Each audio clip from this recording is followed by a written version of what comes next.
WWL Radio, Mickey Loomis on when the Saints will begin evaluations, Derek Carr's year, the Superdome atmosphere, and much more. I can't wait to hear this. The evaluations part is what I'm most interested in.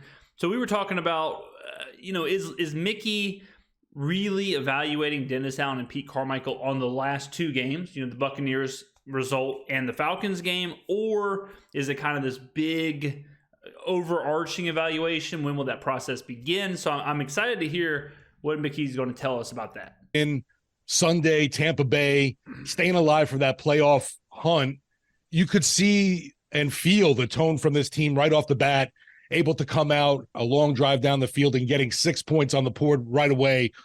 First touchdown on an opening possession this season. Unbelievable. The streak was snapped. Took us 17 weeks, but it is what it is. Was so key in that Bucs matchup. I thought our opening drive was a real key, send a message. I felt like, Tampa was kind of ready to get out there and get on with the game and celebrate. And for us to come out, smash them in the mouth, take that opening drive down and score and set the. Whether we're smashing people in the mouth or what, it always is important to start fast, which is a reason why us not starting fast for 17 weeks was a problem. Because when you're facing good teams, a la the Los Angeles Rams, and you go 1 for 8 on your first 8 possessions, that's how they get up to a 30-7 lead or whatever it was. You cannot just not do anything in today's NFL and expect to win. Just not how it works. So us starting fast against Tampa and that momentum kind of continuing and being a reason why we beat Tampa is absolutely true. But conversely, us not starting fast for every other week of the season is a reason why we were so unsuccessful this year. And yeah, it is not great that we're one opening possession with a touchdown going into the Falcons game. We'll see what happens there. But that's something that has to get fixed with whatever coaching staff is here next year, whether it's Pete Carmichael, Dennis Allen, or whether it's whoever. But we have got to be better opening drives and opening games and with those possessions. And a lot of times that's scheme-oriented, that's game plan-oriented. The tone for a really dominant first half. We had over 200 yards of offense in the first half. I think they had less than 50. It was a dominant performance. And really, the game was won in the first half. I think, the first 7 possessions, they had 5 punts and 2 turnovers. That's us. Like, Mickey's describing us. Where we have 8 possessions, we have 7 punts and 1 interception. Stuff like that's basically our blueprint this season, which is why our record is what it is. And he's right. The game was over at halftime. I believe it was 20-0, somewhere in there. So yeah, I mean the game was completely dead at that point. They got a couple scores late to put the interest in the game, but I never really felt like it was out of our grasp. There's always a lot put on coaching. There's a lot of debate, a lot of criticism, some of it fair, some not so fair. But I've not heard this voice. I have no idea who this is. Usually Mike Haas is the one doing these interviews. I'm not totally sure who this young man is. To me, I've always felt like these kind of rematch divisional games. There you go. Boom. Pops up immediately. Jeff Nowak. So new to the program. New to my program. Really kind of big litmus test for not only the team, but for the coaching. Because it's one thing to have the team prepared week in, week out, whatever the challenge is. But it's another thing when you know what they want to do and they know what you want to do. You can throw in some wrinkles, but at the end of the day, the offense is the offense. The defense is the defense. And so that's why personally, I take a little bit more encouragement out of a game like that, where not only you went into their house, you dominated. What are you talking about? A litmus test for our coaching staff, a litmus test. Brother, we are 17 weeks in. This team drug us across Canal Street. This team dominated us at home. Oh, and by the way, my guy, until this game, we were winless against Tampa, winless against Atlanta. We beat Carolina. Like, the division, we have not been good either. I understand we play Atlanta next, and we had not played Tampa to this point. But, as far as a litmus test, if we're still grading tests, if we're still grading answers at this point, not good, okay? Give us a C against Tampa as far as the season goes. They dog-walked us at home. We dog-walked them at home. Cool, balances out. Atlanta, so far, it's an F because of what we did in Atlanta, ruined my Thanksgiving. All right, Carolina, you could say, B, a flat B, I guess. something like that. So if we don't beat Atlanta, the divisional litmus test that this fellow's talking about is a hard failure.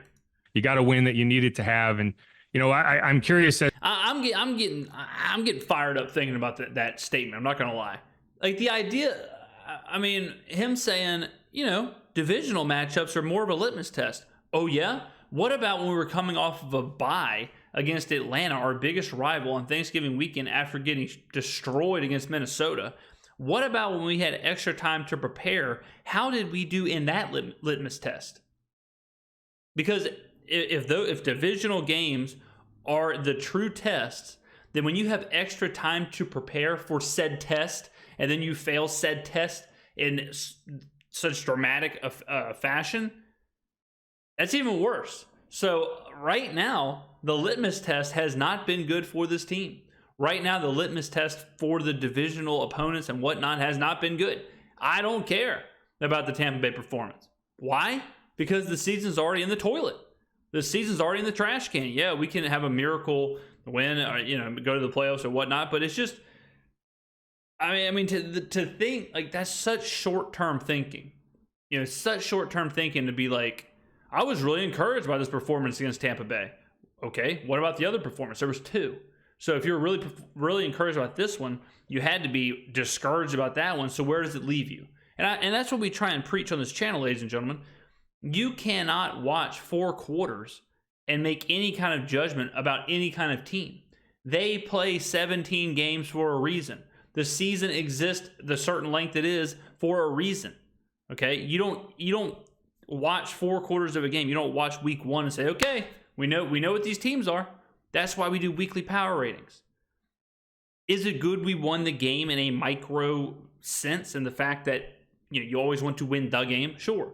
But is the performance against Tampa Bay, does that change what Tampa did to us? No. Like I said, it balances out. So weird line of thinking here from Jeffrey. As to, when you kind of evaluate the season and you evaluate the results, do those games mean a little more? Because obviously the straightest line of the playoffs is through the division, and whether, obviously it's 3-2 right now, a 4-2 division record, whenever it happens, is a positive result. I think there's a little bit of truth to that. I don't know that I put that much stock into it, because look, your division opponents better than anyone else, because you're playing them twice a year. But I think too often we put too much stock in. Well, I don't know that we put too much stock in it, but I think that most of the people that I hear in the media that are evaluating coaches aren't really qualified to do that, because they don't know what's being coached. They don't know what's being told during the week. And there's Mickey, listen to me.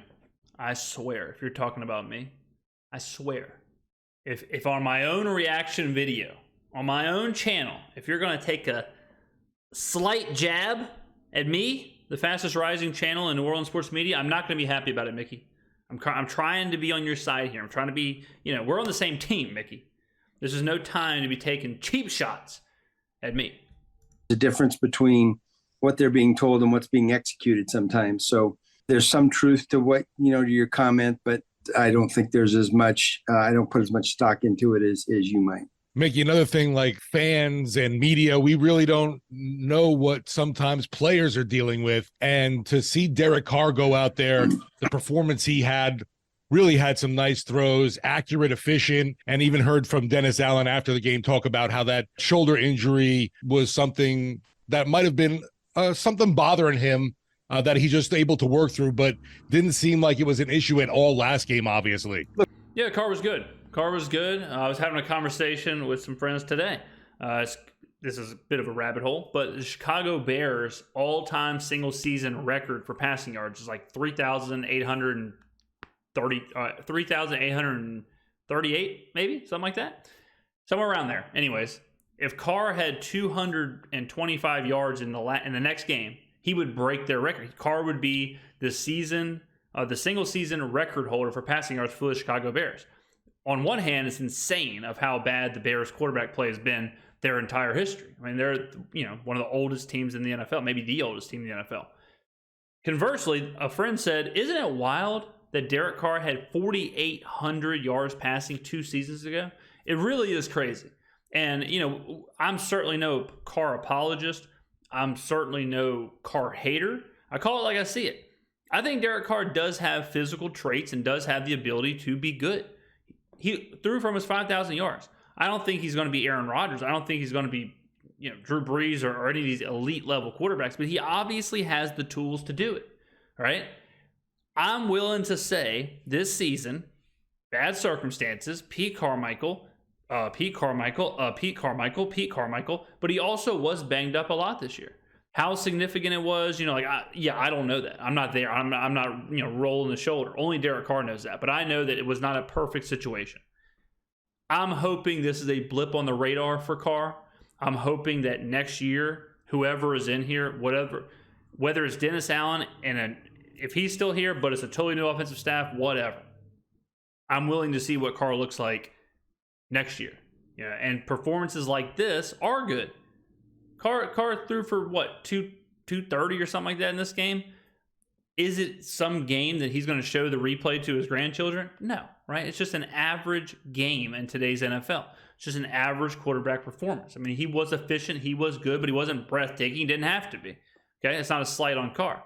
So I want to see more from Derek Carr. This can't be the end all for Derek Carr. The Derek Carr that we saw in Tampa needs to be the floor. That needs to, in the Tampa game. That needs to be the floor of Derek Carr. Okay.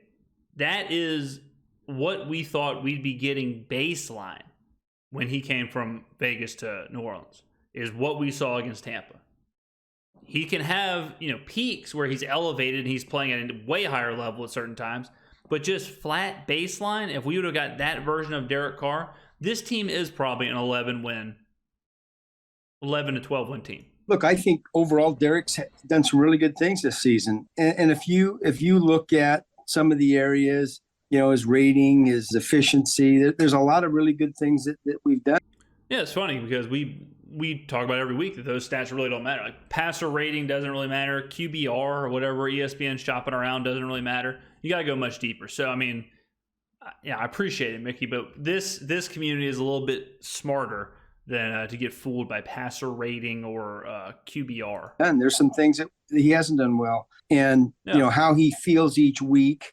Obviously, he had a shoulder injury, early in the season, and that there's no question that bothered him. We didn't handle pressure very well earlier in the season. And I think, in the last 4 or 5 games in particular, our offensive line and our protection has been better. So there's all these variables, all these elements that contribute to the quarterback play. And look, we all look at the quarterback and we look at the head coach, and that's where we want to point blame and oftentimes you give credit, and yet there's just so much more to it than that. But what you said is correct. Derek has had a great game against Tampa. It was really I do agree, and we have echoed that is it all on Derek Carr? Is it all on Dennis Allen? No, but that's part of the job. It's part of the job to take that criticism. Is the CEO of a company, is he the sole reason why a company fails or succeeds? No. There's a million, there's tons of employees, tons of projects, tons of emails, whatever. He's, the CEO's not touching. Just like Carr. Like Carr's not touching the defense. Carr's not touching our inability to run the football. But he's a $150 million franchise quarterback. Comes with the territory. Dennis Allen, same thing. You're the head coach. You're who's answering the questions. You're who's standing there with the microphone. So it is what it is. And Carr does need to be better. Mickey said it here. He did some good things. He did some bad things. True. He's got to be better. He has to be better next year. He's got to be better if he wants any sliver of a chance that his tenure in New Orleans is looked at as a success, because right now it's not. I don't think right now I would not sit here and say that Carr's first year for Carr was a total failure. I wouldn't say that. I wouldn't say it was good. And I wouldn't say it was great. I would say Carr was disappointing. Was it a failure? Was it absolutely F minus? Couldn't watch it, couldn't win with it, couldn't play, couldn't do nothing. No, it wasn't that bad. All right, but we're not getting him to be average. We didn't go get him for $150 million. We didn't do all that for him to be kind of whatever or kind of meh. What we just saw against Tampa shouldn't be celebrated as far as Derek Carr. It shouldn't be celebrated. It should be expected as the baseline of what the Derek Carr is we see next year. Efficient. There still was some meat left on the bone. There's still opportunities that were to be had that maybe would have put that game even further out of reach.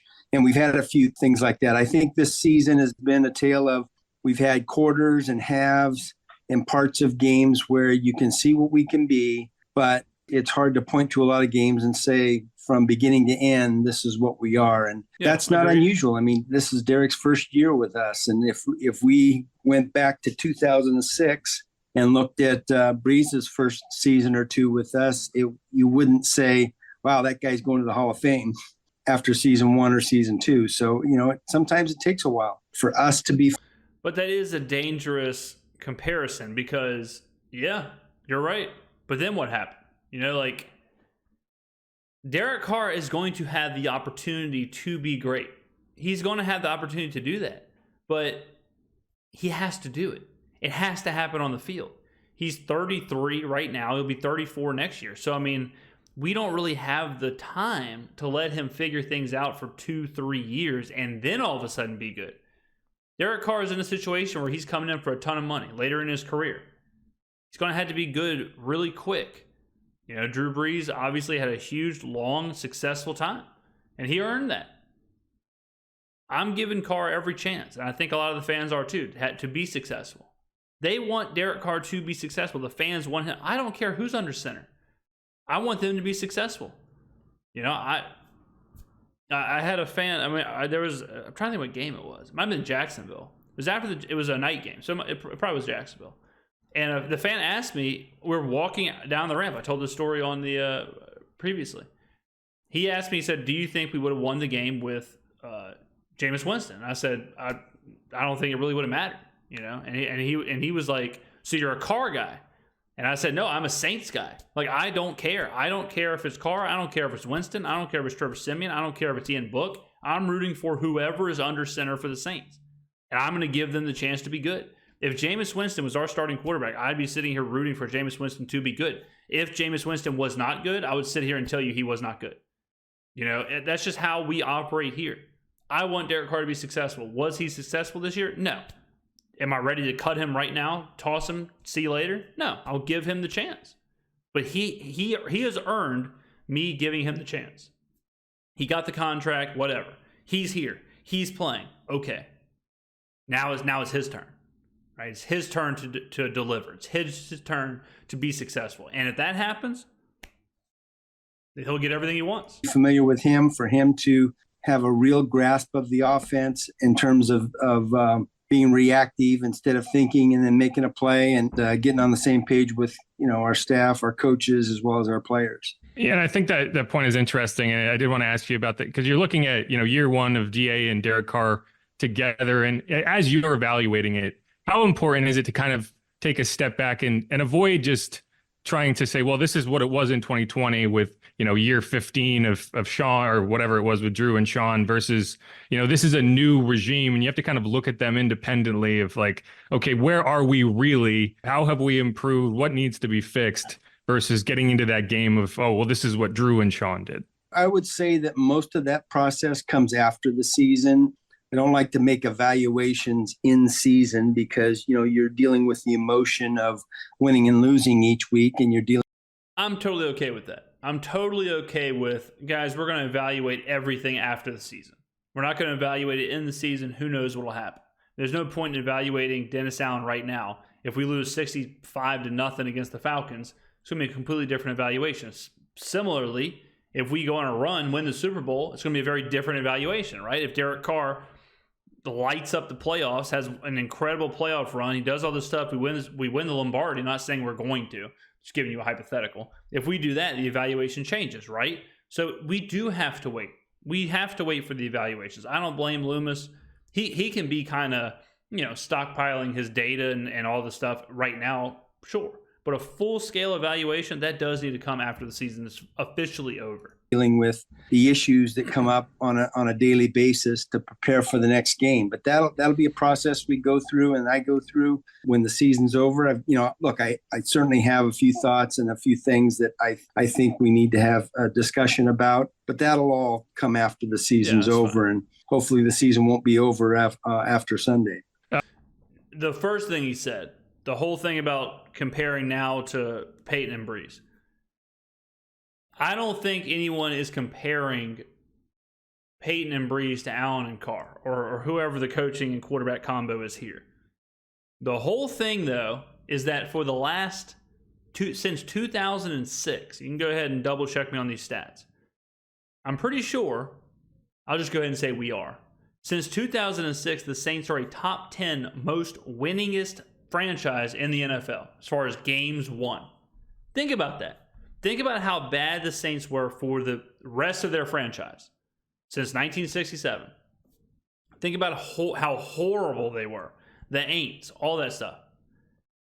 Then think for almost 2 decades, they were a top 5 successful franchise in the NFL.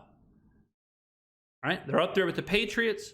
They're up there with the Ravens, the Steelers, the Packers, all the great teams of the last couple of decades. The Saints are right there. So it's not that we're recreating Breeze and Peyton. We're not comparing those two with Allen and Carr or whoever it ends up being.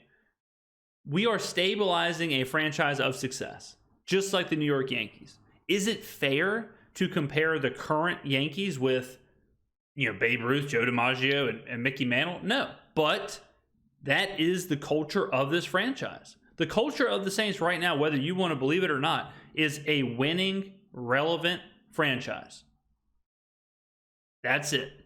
We're in year 2 out of the last 18 years, whatever it is. Out of those 18 years, like out of that time period, we're almost finished with the second year where we feel like we're not relevant. We're not good enough. Even when Peyton and Breeze had their bad years, we still knew Sean Payton will figure it out. Drew Brees will figure it out. We'll be ready to roll. We'll be ready to compete next year. Right now is the second year where I think fans feel hopeless. They feel like we're not ready to compete. We're not at the level we should be. So it's not that this is part of what it means to be a successful NFL franchise. We're not comparing Peyton and Breeze. We are comparing almost 2 decades of success, 2 decades of relevancy, 2 decades of hope with this. Hopelessness, rudderless, listless, no vision, no culture, no connection to the city. That's what the comparison is. So it's Loomis's job, just like it's Brian Cashman's job running the Yankees. It's his job to get the right players and coaches, yeah. But it's also his job to protect that culture, to protect that connection from the city and the team. Right now, that culture, the connection, all that stuff, right now, it's in danger. Okay? That's how I would view the Peyton Breeze era compared to now. Much less about the two people, the quarterback and the coach, much more about the whole overview of the team, the whole culture, what the franchise means, all that stuff. Saints are a winning franchise, and we got to act like it. One of the things after the game that I thought was interesting, Tyron said that he was asked to kind of stand up on Saturday and kind of rally the troops, if you will. The DBs really responded, he said, and in the game, I think you saw that play out. And so my question is, as you're building a roster, right? Yeah. How important is it to you not only have youth, you want to have young guys, you want to have guys that are developing, but you also need the Tyrann Mathieu of the world, the Demario Davises, guys that have been there. Because I think at the end of a season, it's almost always the teams that have those kind of core leaders that seem to be playing their best football at the end of the year. So, I mean, how important do you kind of view that veteran leadership as you're building these rosters every year? Yeah, I think it's huge. I do. Yeah, I think that each year, we end up with a Super Bowl winner, right? And I would say in the last, 40 years that very seldom is the Super Bowl winner the team that has the best roster. It's the best team. And you have the best team when you have great player leadership. And when you have guys that recognize, veteran players that recognize what's important and can keep their team on that path, keep them focused and on that path, doing the right things when no one's looking, preparing the right way each week. And it's just critical. I know. Yeah, obviously having veterans and player leaders and all that is very important. You can't just stack a locker room with good players and expect them to gel and expect the leaders to show up. It is a fragile ecosystem that you have to kind of manage. And those player leaders, whether it's Tyrann Mathieu or Cam Jordan or Demario Davis or whoever, sometimes the off the field leadership is even more important than what they're doing on the field. I know that in the best teams that we've had over the years, we had great veteran leadership. In that 06 to 2012 run, it was Breeze and it was Vilma and Will Smith and Malcolm Jenkins and a number of guys that I'm not even naming. Jabari Greer comes to mind. So we just had guys that understood what the goal was, what the focus is, and how to keep our team and their position group in line and focus to that goal. In a similar vein, I think DA has talked a couple of times about, challenging some players. I know Juwan Johnson was one of those players. Alontae Taylor obviously he got benched against the Rams, came back, got his first career interception, had a really nice game. And, so I'm curious, when you see players not only have big games, but respond to adversity in that way, what is kind of, how do you see that? Yeah, two different circumstances. Very important. I mean, same with the Lions. Whenever we were getting booed against the Lions at home, and we kind of came back and we showed a fight and we showed a spirit, even though we lost the game. That showing that fight, showing that spirit was important for sure. Same with players. Yeah, Alontae Taylor had a bad game against the Rams. He got benched. If he would have had a bad game here, his career's in jeopardy. Who knows if he can come back? To come back, stand up, be better. That's very important. Same with Juwan Johnson. Juwan Johnson's been disappointing all year.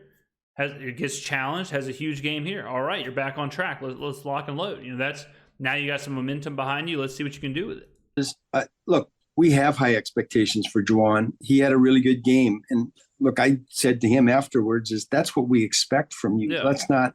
Let's not get overly excited about having one good game. We expect that from him each and every week. And yeah, agreed. I think the good news is he expects that of himself. But at some point you have to produce it, and he produced it in this game. And so hopefully he'll follow that up with another one and another. That's exactly what I'm saying about Derek Carr. Exactly what I was saying about him was that, yeah, okay, you were efficient. We had a good game. We got a win. We're supposed to do this. Let's not throw a victory parade. Let's just make this the baseline. The Saints, and this kind of goes to what I'm saying about being a successful franchise. These wins against Tampa Bay, and I don't want to be accused here of being negative, but these wins, what we did against Tampa should not be celebrated like we just, finally, it's a revelation. We finally did this. We finally scored on the first possession. So important we scored on that possession. It should be expected we score on the opening possession. It should be expected we go into Tampa to win these games. Like, it should be expected Derek Carr is going to be efficient. It should be expected Juwan Johnson is going to be available to have 9 catches for 90 yards or whatever it was. We've gotten so, for some reason, the last couple of years, I know the reason, Dennis Allen and Pete Carmichael, we have gotten into a world where excellence is never what's happening, and we're celebrating the average. And we got to get away from that. We got to quit celebrating the average, and we've got to get back to celebrating the excellent and to start seeing the excellent. Loomis is right. We have not seen 4 quarters of peak football this entire season. We haven't. We've seen momentary glimpses. We've seen little baby glimpses here and there from individuals and for the entire team. We've got to get back to seeing what excellent is if we want to right the ship and get this franchise back to where it was a couple of years ago. Another one. Alontae, look, he got benched last week. He got pulled out of the game for his play. Let's just be frank about it. And I was really proud of him and really excited to see him respond, take it the right way, and come back with a really good performance. And that he's a good player and he's got a great future. And that was really good to see. Yeah, as we head into week 18, there's 20 teams still alive for a potential postseason berth, which is kind of crazy when you think about it. Obviously, the Saints are one of those teams. There's been a lot of talk about the atmosphere in the Dome, maybe not some of the best results throughout this season, last season, but, how exciting is it to be able to walk into that building knowing that, this is a week 18 game against the Falcons. You can go out there and win. And, what kind of atmosphere are you, expecting or hoping for this Sunday? First of all, I think the atmosphere in the Dome has been as good as it's been for a long time. What? You think it's been as good? Mickey, my guy, my brother in Christ. The fans were staging a revolt in Section 312. The fans were booing the team off of the field at home. What are you talking about? You think this year, where ticket prices were $4 to get into the last home game, tickets were cheaper than a Dome dog? You think this year is as good of an atmosphere as we've ever seen? In what universe, Mickey? That is insane to hear. We were on national media. We were on every sports media channel in the world. We were on some just news channels because the fans were boycotting the team. The fans were booing their own team. It was 21-0 against the Detroit Lions in about 7 seconds, and the fans were booing the $150 million franchise quarterback off the field and cheering whenever a replacement came on. What are you talking about? That is insane to hear. This same guy was on this same program talking about how he understands that season ticket holders sold their tickets because of economic struggles. That was this season. Mickey, brother, that wasn't 2 years ago. That wasn't 3 years ago. The Lions game didn't happen a decade ago. That happened this year, my guy. This year, season ticket holders were selling their stuff. This year. Remember, Mickey, whenever the fans were booing this team off the field at home? It's been really good this year. When it's not good, it's really our fault because we're not playing well enough to give the fans something to get excited. Yeah, it is. Why didn't you say that 5 weeks ago when you were telling everyone that they were selling their season tickets because of economic strife? Is this some kind of reverse psychology tactic, Mickey? Is this even Mickey Loomis? Is this ChatGPT AI bot? Is this an AI GM? What's going on here? I cannot believe what I'm hearing. And so that's on us. Like I said, I think I said this earlier, the only disappointing thing that happened this year was when we had so many Detroit fans, for that game against Detroit. And I get it though. People have an opportunity to cash their tickets in and get some money at a time when they need it. I understand that completely. Oh yeah? Was it a disappointing time whenever the fans were booing Derek Carr off the field, Mickey? Was it a disappointing time when people were, when the stands were, or the seats were empty the last couple of home games? What are you talking about, Mickey? The fan base has been irate all year long. This is crazy. I mean, this is just the most, whatever, spit in your face. I'll change the quote a little bit for the algorithm, but spit in your face and tell you it's raining. I mean, I'm in the Dome every game. I can tell you, it hasn't been great this year. I can tell you. The city, the fans, whatever, have not been happy. Hey, Mickey, go into my comment section. How's it look over there? Go in my comment section, my man. Does it look like a wholly positive fan base who's really excited this entire season? And just shoot it straight with us, Mickey. Tell us how it is. You don't have to lie to us. We're watching the games. We're watching the team. We cover the team. We care about the team. We're fans. We know what's going on. I'm not a 7-year-old who wants to believe in Santa Claus. And, you don't have to tell me that some make-believe story. This is wild answer for Mickey Loomis right there. But it's the fans have been fantastic. They really have. And again, we're going to have a great atmosphere. It's Atlanta. It's always a good atmosphere when we play Atlanta. Wow.